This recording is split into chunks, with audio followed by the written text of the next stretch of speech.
Всё. Добрый день, дорогие студенты, уважаемые родители.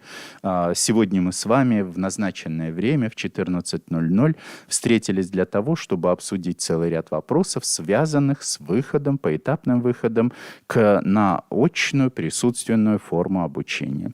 Мы очень рады и очень ждем встречи с вами и готовы ответить на все вопросы, которые у вас по ходу возникнут. Есть возможность воспользоваться чатом, который вы видите на своих мониторах.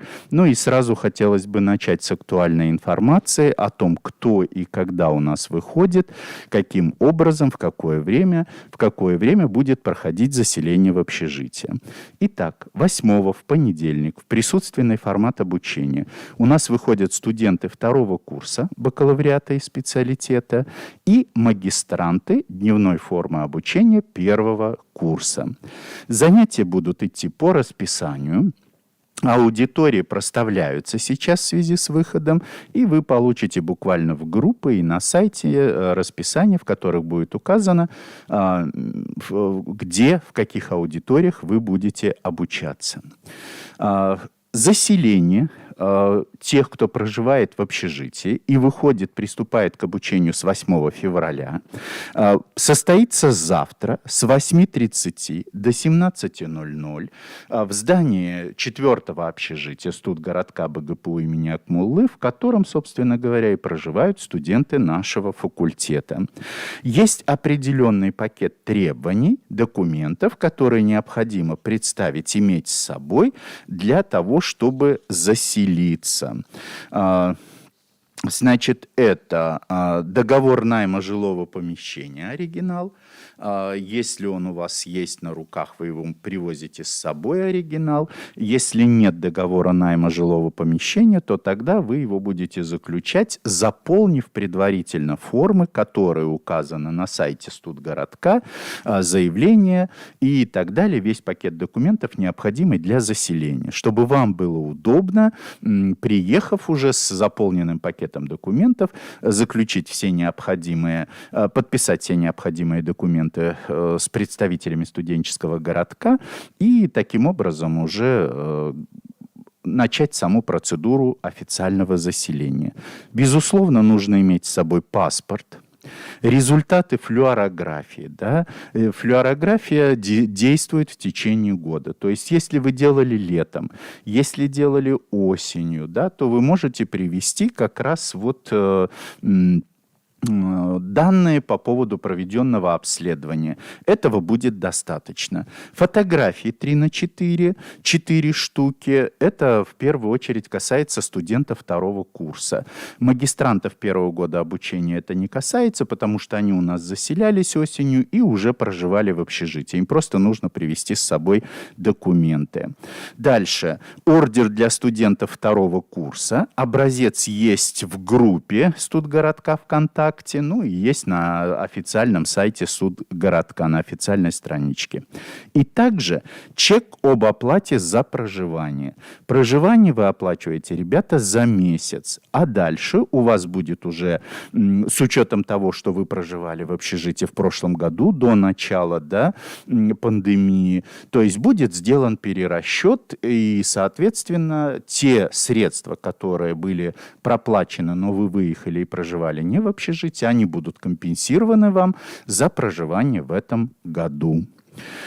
Стоимость проживания в общежитии номер 4 – 1293 рубля в месяц. Это та сумма, которую необходимо внести, и чек на которую нужно взять с собой для заселения. Так, с 15 числа к нам выходит на присутственное обучение 1 курс, студенты 1 курса бакалавриата и специалитета.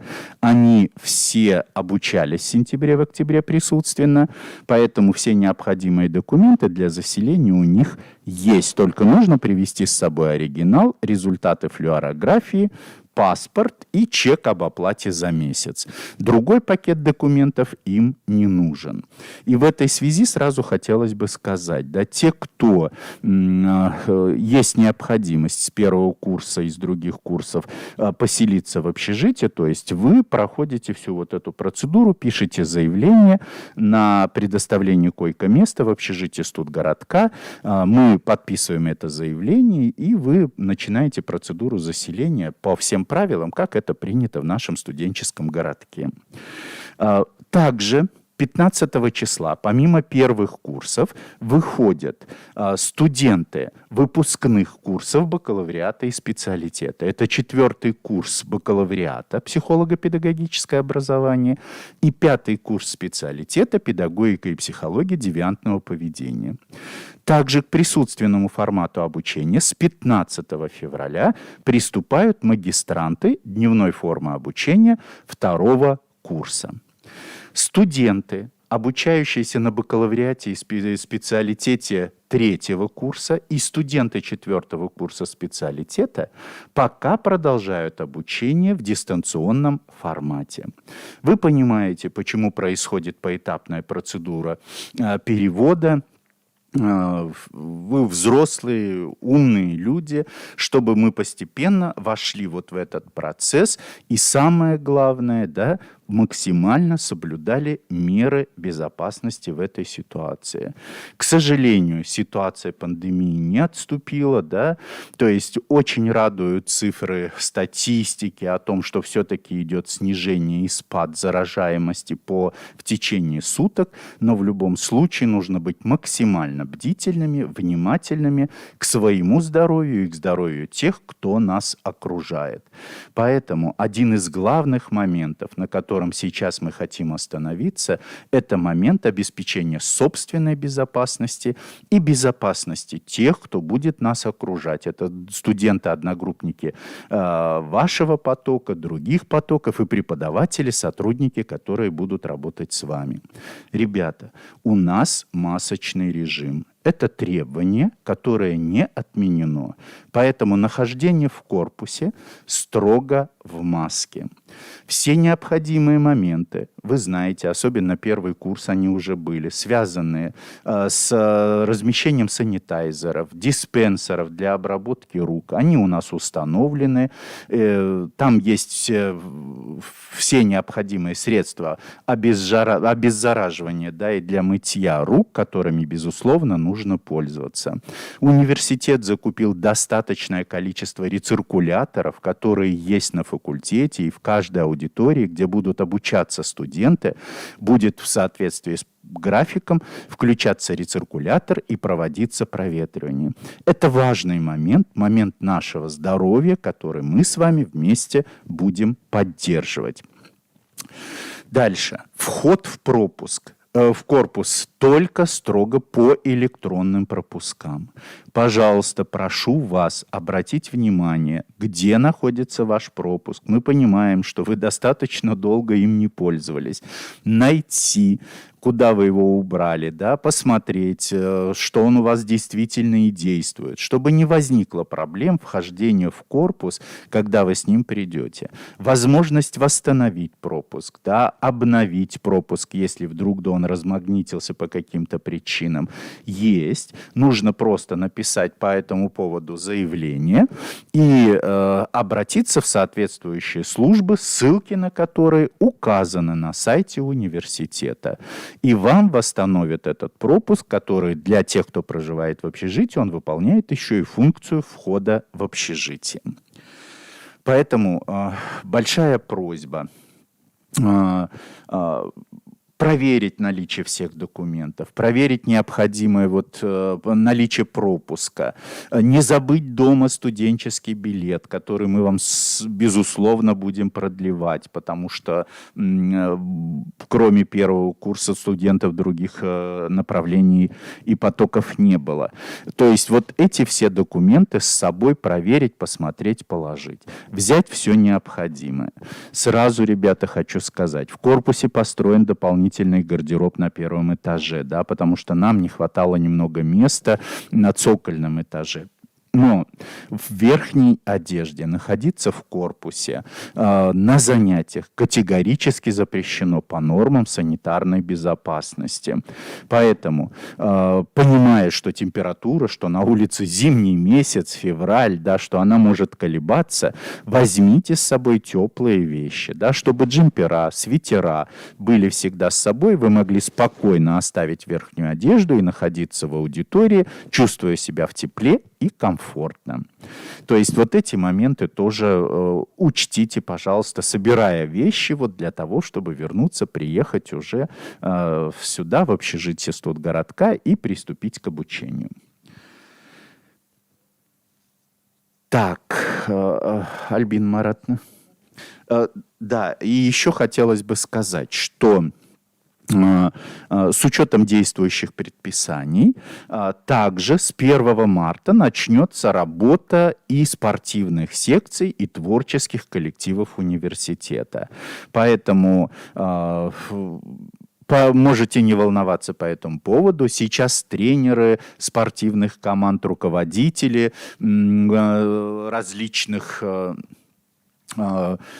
коллективов, художественных коллективов, они готовы, ждут вас, корректируют свои программы, чтобы начать присутственно работать вместе с вами присутственно.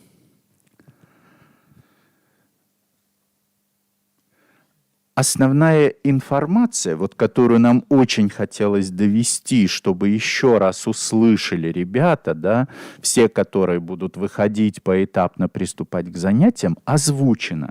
Если есть у вас вопросы, уважаемые родители, дорогие студенты, мы готовы на них ответить. И единственное, что я хотел бы сказать, только для второй волны, что у вас пакет документов тот же самый, что и был озвучен для всех, и заселяетесь вы 12 февраля в наше общежитие номер 4 с 8:30 до 17:00 по графику, по которому осуществляется заселение в общежитие нашего студенческого городка. Ждем ваших вопросов, предложений, мнений. Пожалуйста.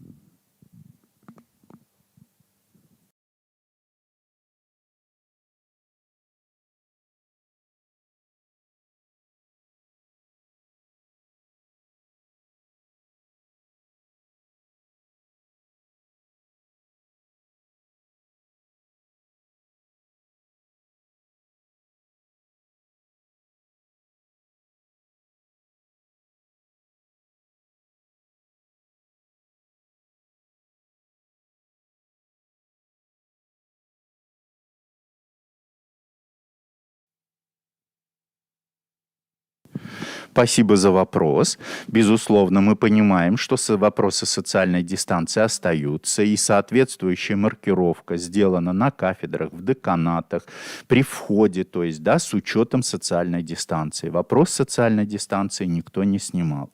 Что касается аудиторий. Сегодня, так как вы, ребята, будете заниматься в течение всего учебного дня в одной аудитории, по 2 пары, так как у вас идет по расписанию у одного преподавателя, то, по сути, у вас будет меняться в аудитории только преподаватель. 2 пары один, после обеда 2 пары другой, да, после перерыва. Поэтому группы, в которых численность студентов достаточно большая, мы все закрепляем за большими аудиториями, чтобы у вас была возможность эту дистанцию через одного друг от друга соблюдать. Это 206-я, 203-я, 108-я, 109-я, 106-я аудитория. Вы знаете, что они у нас рассчитаны по проекту на 50 посадочных мест. Таких групп у нас нет. Самая большая группа 26 человек, поэтому мы смело можем там разместиться. Группы, количество студентов, в которых не более 15 человек, соответственно, будут размещены в аудитории, где тоже можно соблюсти вот этот режим. Так что в этом смысле можете быть спокойны. Группа магистрантов у нас, они по 10-11 человек, а группа бакалавров там от специалитета от 11 до 17-18. То есть, в принципе, все у нас складывается по площади в соответствии с нормативом. Там, где предполагаются поточные лекции, у нас не так много их, но они есть, когда две группы сидят, ПКМС и ППО-ПО. Для этого у нас есть актовый зал, который по нормативам у нас на 100 человек. Там подготовлено 60 посадочных мест и с учетом социальной дистанции. Он отремонтирован, вы приедете, увидите. Очень сделан современно, со всеми возможностями технического обеспечения учебного процесса. Так что все вопросы продуманы, и здесь каких-то моментов сложных возникнуть не должно. Спасибо за вопрос, и я надеюсь, что я на него ответил.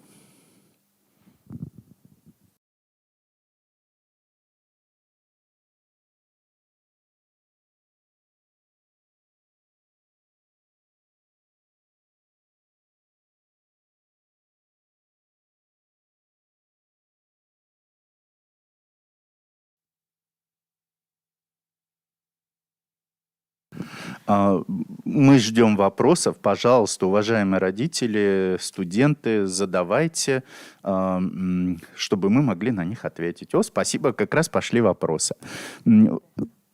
Так, как узнать, работает ли пропуск, приходя в корпус, так как в первый раз, только в первый день учебы будем там? Ну, видимо, Рифлин, вот тот вариант, который вы предлагаете, и будет, потому что заранее дистанционно проверить, работает он или не работает, увы, к сожалению, возможности такой нет.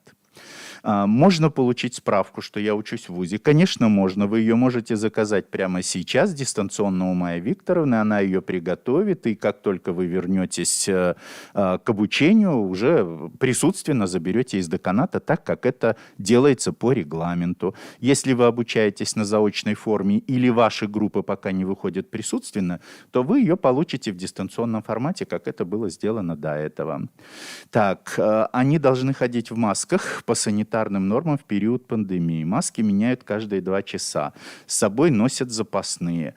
Совершенно верно. И даже здесь студенты, которые выйдут на занятия, получат, университет закупил порцию масок многоразовых, получат в комплекте 3 маски для того, чтобы была возможность соблюдать все эти нормы.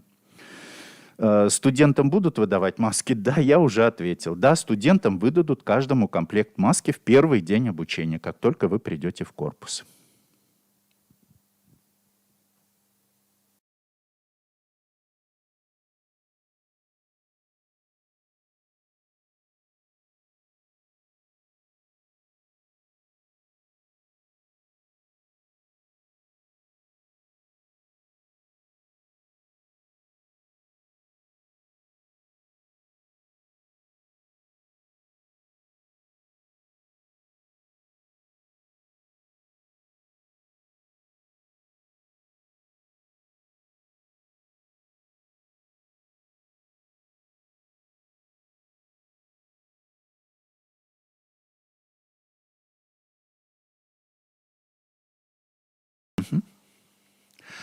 Вот в этой связи сразу, Настя, вопрос, который вы задали. Если я боюсь за свое здоровье и здоровье своей семьи, я могу остаться на дистанционном обучении. К сожалению, Настя, обучение не может осуществляться в параллельных формах, потому что это будет требовать двойной работы от преподавателей, да, и с теми, кто в присутственно. Поэтому я все-таки считаю, Настя, что нужно просто соблюдать меры безопасности. У нас был такой опыт работы, и вполне все нормально складывается. Внимательно, бдительно относиться к тому, что происходит вокруг, и к себе. Нужно ли сидеть в маске во время занятия? Да, Рифлин, обязательно нужно. Это требование, это норма. В перерывах после каждой пары будут осуществляться проветривание помещений, и в течение 1,5 часов, так как закуплены специальные рециркуляторы воздуха, через 1,5 часа будет осуществляться рециркуляция воздуха, обработка.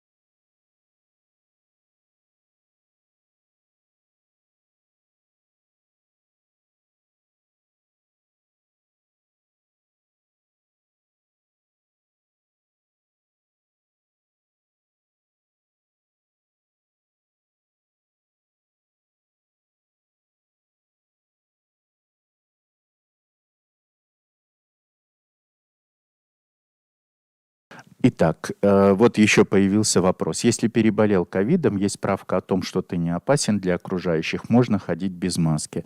Сразу хочу ответить. И те, кто сделал прививку, и тот, кто переболел, понимаете, вещь какая, да? Что ходить нужно обязательно в маске. Отвечаю на вопрос. И с чем это связано? Дело в том, что если вы следите, да, вот за той информацией, которая идет по противодействию ковида от официальных комиссий, есть случаи, когда может быть и повторное заражение. Поэтому в этой связи, чтобы быть и чувствовать себя в безопасности, безусловно, нужна маска. Это общий единый режим для всех. Расписание звонков, да, расписание звонков, Лена, остается прежним. Занятия будут начинаться с 8:00. Большой перерыв будет после второй пары. Между парами по 20 минут для проветривания, да, помещения и обработки воздуха. Большой перерыв в течение часа, чтобы вы спокойно могли пообедать, отдохнуть и дальше очередные 2 пары. Гардероб начинает работать в корпусе с 7:30, поэтому смело можете подъезжать, заходить спокойненько, ожидать в своих аудиториях преподавателя.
Преподаватели в соответствии с поданным графиком будут проходить вакцинацию. Э, Я не владею информацией на данный момент по этому поводу, сколько человек уже прошли вакцинацию, но процедура вакцинации началась.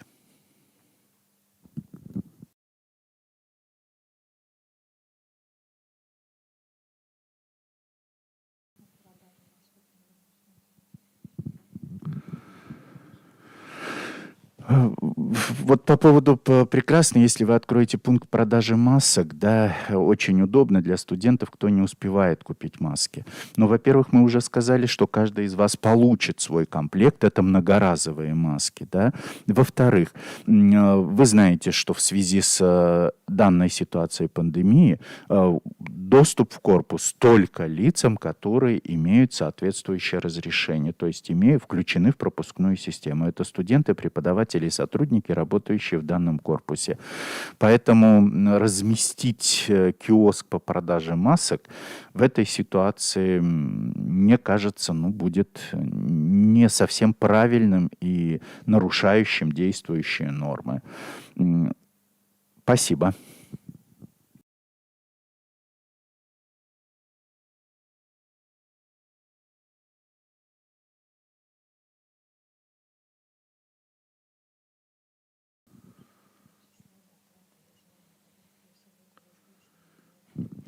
Юля, вот посмотрите, в субботу и воскресенье нет заселения. Заселение происходит только в рабочие дни.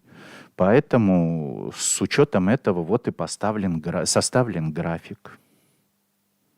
Спасибо.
Ам, Вопрос мы ваш прочитали, услышали, просто не очень понятно. Если сможете, прокомментируйте, о каких других нормах санитарного режима вы говорите.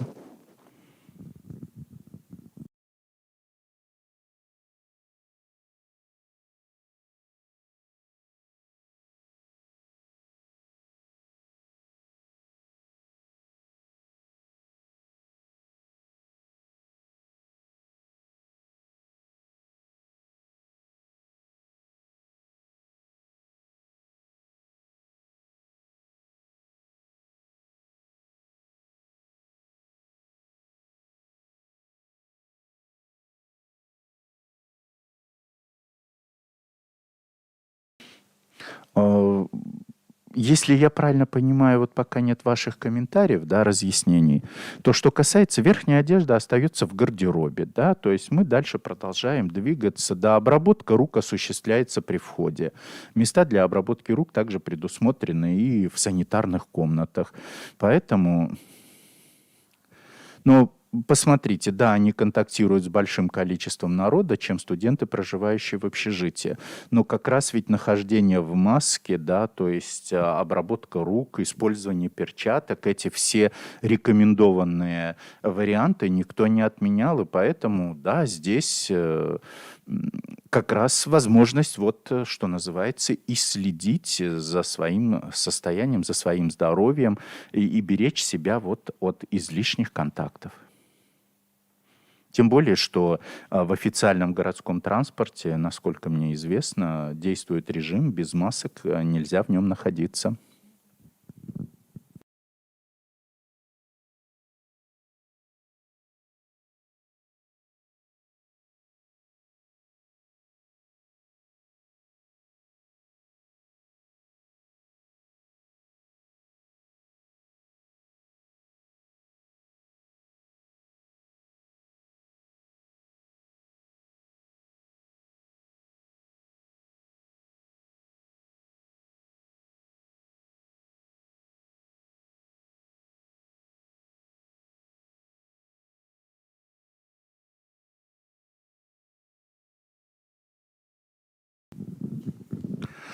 Да, мы вас услышали. Спасибо вам большое за вопросы и за вашу заботу, безусловно. Поэтому, конечно, тревога определенная есть. Но еще раз говорю, что здесь безопасность наша в наших руках. То есть быть внимательными к тому, кто вокруг тебя, и, безусловно, максимально защищать себя теми средствами, которые у нас имеются.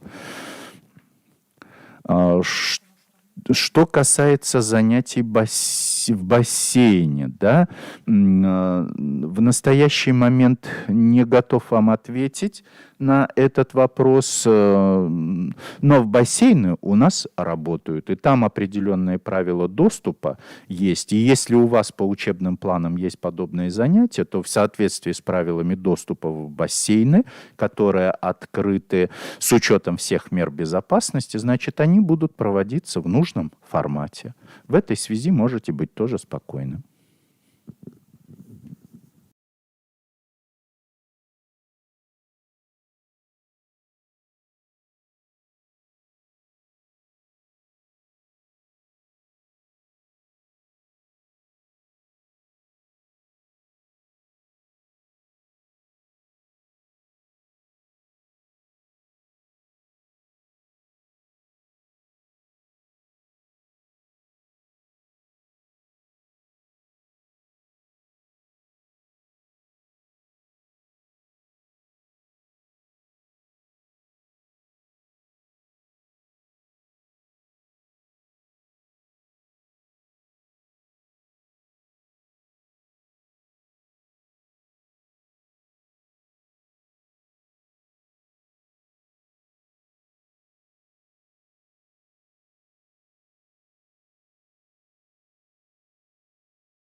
Вы имеете в виду справок по заселению в общежитие? Да, вот тот пакет документов, который был назван. Те, кто уже проживал в общежитии, да, те, кто уже проживал в общежитии, то есть им нужен оригинал договора найма жилья, паспорт с собой и вот как раз справку о результатах прохождения флюорографии.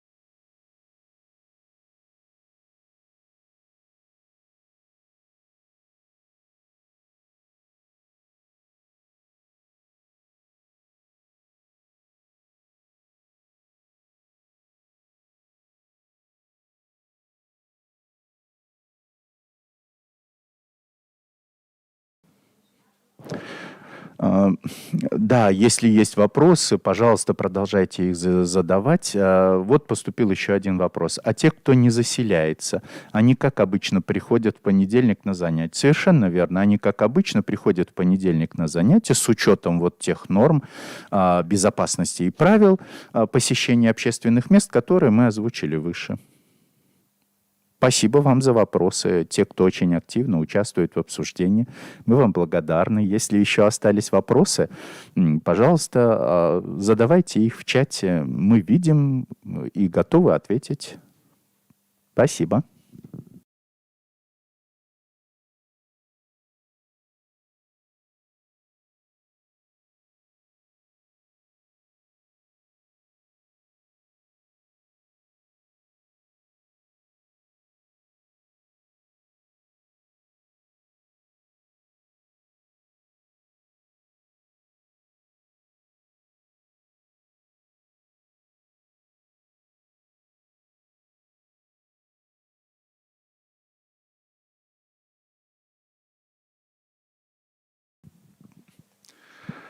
Лена, те, кто ушел на практику, и практика спланирована в дистанционном формате, вы продолжаете работать в удаленном формате, также консультироваться с руководителем практики и выполнять те задания, которые на практику обозначены. Ориентировочно срок заселения студента второго курса специалитета, который у нас с 1 февраля до 1 марта на практике, рассматривается как 26 февраля, пятница, чтобы вы вот могли, что называется, к концу практики приехать, обустроиться и уже приступить к очным занятиям. Равно в такой же ситуации у нас находятся и студенты 4 курса на преддипломной практике ПО, да, психология образования. Поэтому они тоже продолжают в дистанционном формате работать и будут заселяться также с учетом сроков проведения практики 26 февраля или у них, по-моему, на неделю побольше по учебному графику, чем на втором курсе, то значит в начале марта.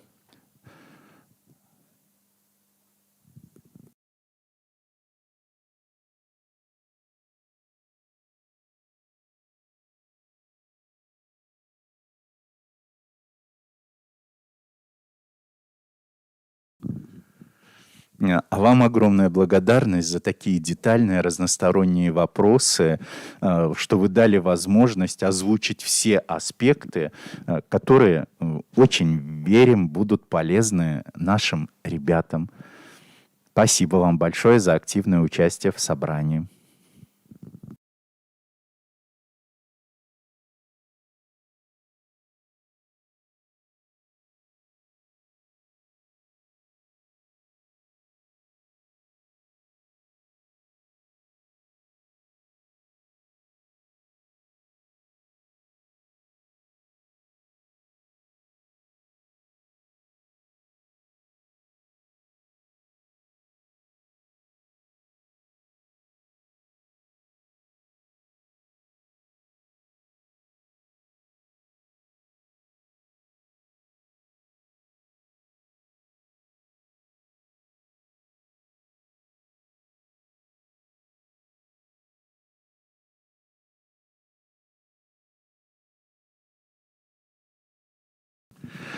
Лена, здравствуйте.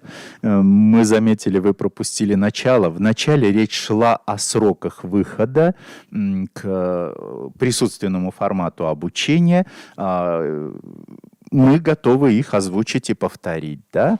То есть с 8 февраля в присутственный формат выходят студенты бакалавриата и специалитета второго курса нашего факультета и магистранты дневной формы обучения первого курса. Заселение в общежитие осуществляется, те, кто нуждается в проживании в общежитии, осуществляется завтра с 8:30 до 17:00. Пакет документов есть у старост, мы им разослали всем, и с ними проводили старостат, все необходимые документы, которые нужно привезти с собой для заселения. Но договор найма жилого помещения оригинал, если он у вас есть, да, паспорт, результаты флюорографии не позже, чем за год, да, то есть, ну, с лета, с весны, конца весны и по настоящее время или новые результаты. 3×4 4 фотографии для студента второго курса, ордер для студента второго курса, образец есть в группе Студгородка ВКонтакте, заявление на койко-место для студента второго курса, образец тоже там же, и чек об оплате за проживание за месяц в соответствии с той стоимостью, которая, так как наши студенты проживают в четвертом общежитии, которая обозначена.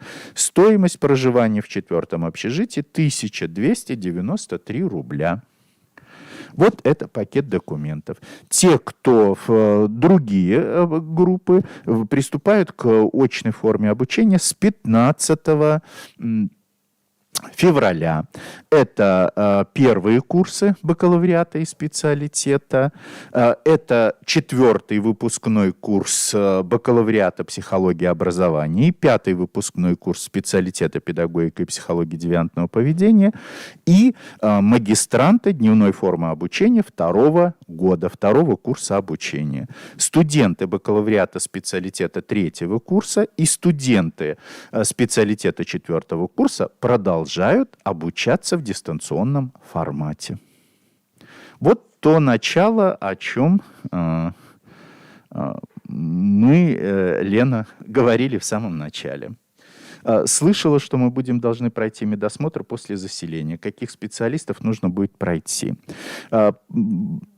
Да, и мне сразу хотелось бы сказать, вы должны будете при заселении пройти медицинский осмотр, как это обычно делается, да? Что касается медосмотра, график прохождения медосмотра будет дополнительно, видимо, объявлен. Здравствуйте. Я хотела тоже присоединиться. Даша, вы первый курс и медосмотр вы уже проходили. Вы приезжаете со своими уже договорами готовыми, просто актуализируйтесь в общежитии. Все остальные вопросы и более подробно, какие там пункты, какие специалисты входят в медосмотр, можете посмотреть на сайте в разделе Студгородка. Медосмотр касается только тех, кто впервые заселяется. Первый курс вы уже у нас проживали первые месяцы, поэтому этот пункт вас не касается.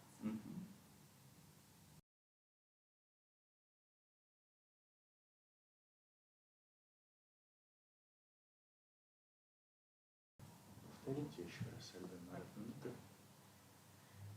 Я говорю, меня, кажется, не было слышно. Да, присоединяясь к комментариям, хотела сказать для Даши, ответить, что медосмотр проходит после заселения, те, кто заселяется впервые в этом году, а те, кто уже, первый курс это касается, да, которые заселялись и жили, медосмотр вас не касается. Вы просто привозите оригиналы ваших уже готовых договоров и актуализируетесь, получаете постельное белье и так далее. Опять не слышно. Слышно?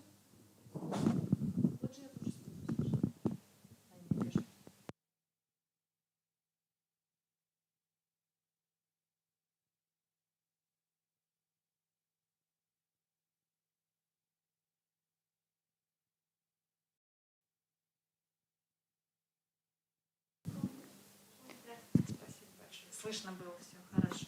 Спасибо.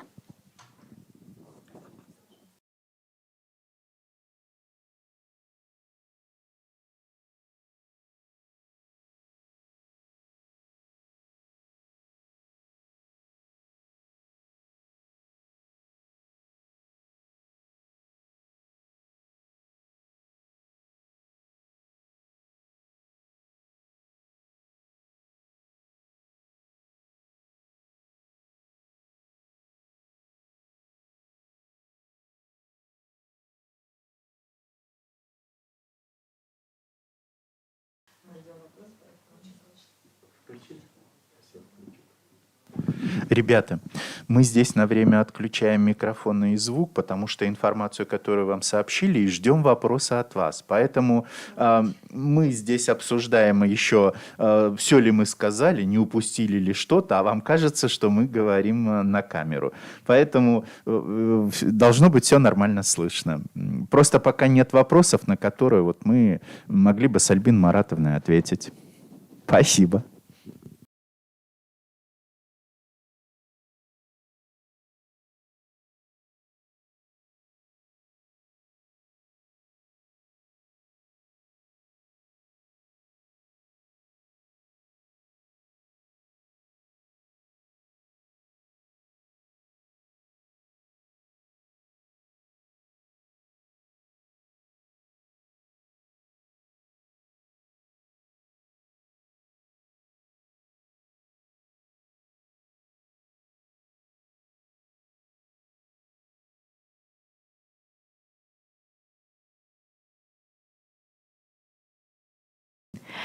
Эльвина, еще раз повторяю, вы первый курс, и когда вы начинали учебу, в октябре медосмотр всех специалистов вы уже проходили.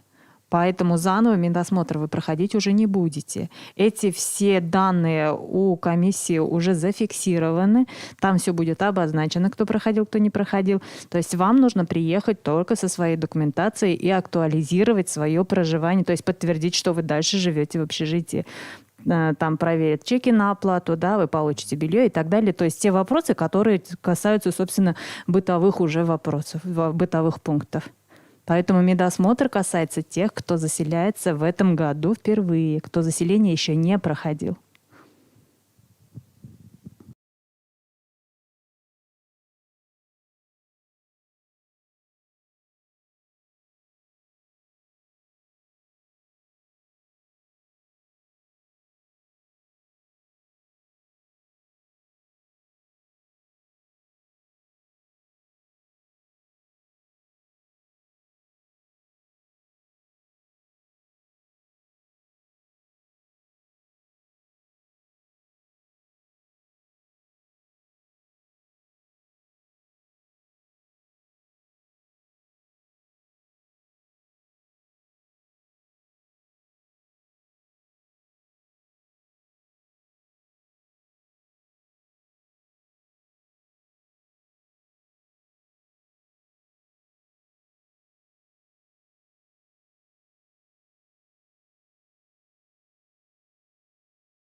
Ребята, речь ведь не идет о том, что не выходят третьи курсы. Третьи курсы тоже будут выходить. Но идет процесс поэтапного выхода. Вы сами понимаете, что ситуация такая, что нужно будет ее отслеживать и мониторить. И чтобы мы с вами постепенно вот эту ситуацию поняли, что мы готовы сейчас в полном объеме с присутствием всех курсов спокойно, защищенно, гарантированно проходить обучение дальше. Просто третий курсы и четвертый курс специалитета будут выходить несколько позже. Сейчас пока не обозначен срок, мы не можем однозначно посмотреть, как у нас сложится вот эта ситуация, когда выйдут обозначенные выше курсы. Так что это нормальная совершенно процедура, нормальный процесс, что называется, без паники и без излишних рисков спокойно вернуться к присутственной форме обучения. Вот только по этой причине.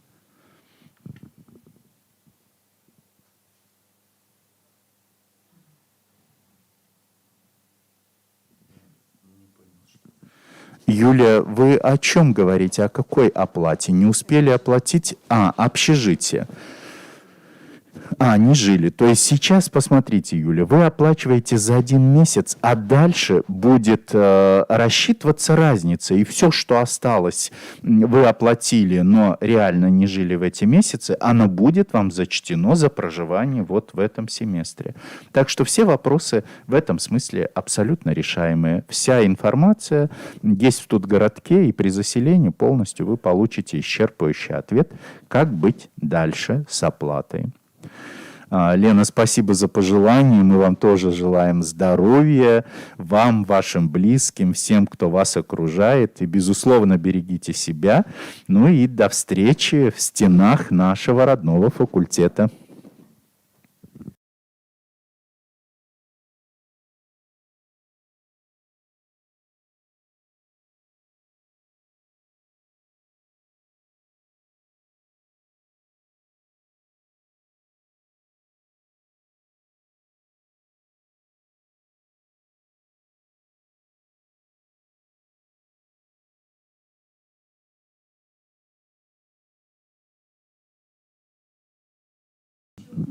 До свидания. Огромное спасибо вам за участие, за проявленный интерес, за внимание, заботу. И желаем вам здоровья, берегите себя. Все будет у нас хорошо.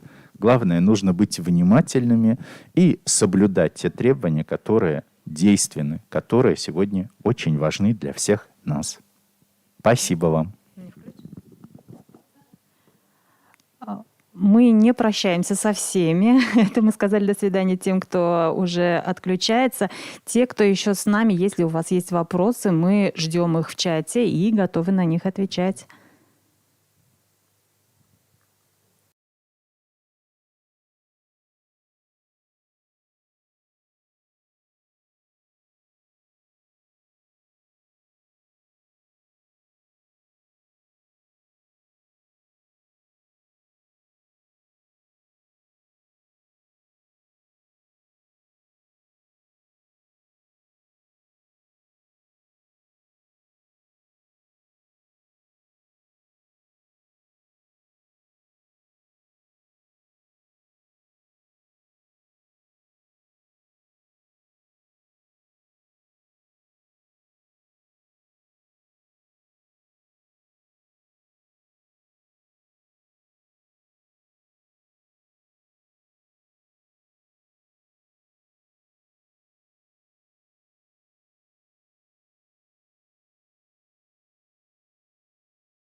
Спасибо большое всем за участие в этом собрании. Мы очень надеемся с Альбиной Маратовной, что мы смогли ответить на все ваши вопросы. Вот здесь как раз появился еще вопрос. А обязательно ли приезжать первым курсом 12 числа, если нет возможности приехать в пятницу, так как родители работают до 3, а до 5 никак не успеем. Так, вы у нас выходите, получается, с 15-го, да?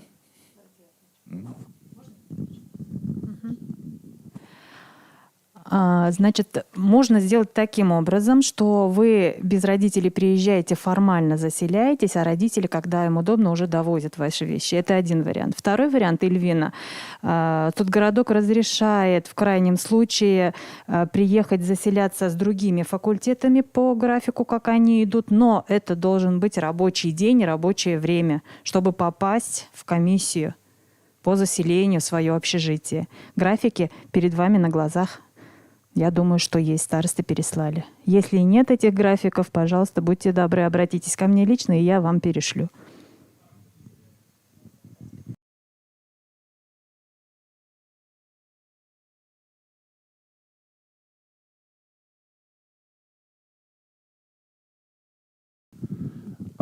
Ильвина, мы ответили на ваш вопрос, да? Альбина Маратовна рассказала как раз возможные варианты, которые вот в этот момент могут быть реализованы в той или иной форме, если у вас действительно нет оснований вот 12 числа быть по нашему графику. Есть ли еще вопросы? Мы готовы на них ответить. Если нет вопросов, мы благодарим всех за участие. Спасибо, Эльвина. Благодарим всех за участие и ждем встречи с вами у нас в стенах факультета на очных занятиях в присутственном формате. Спасибо вам большое, всего доброго, берегите себя и удачного завершения недели.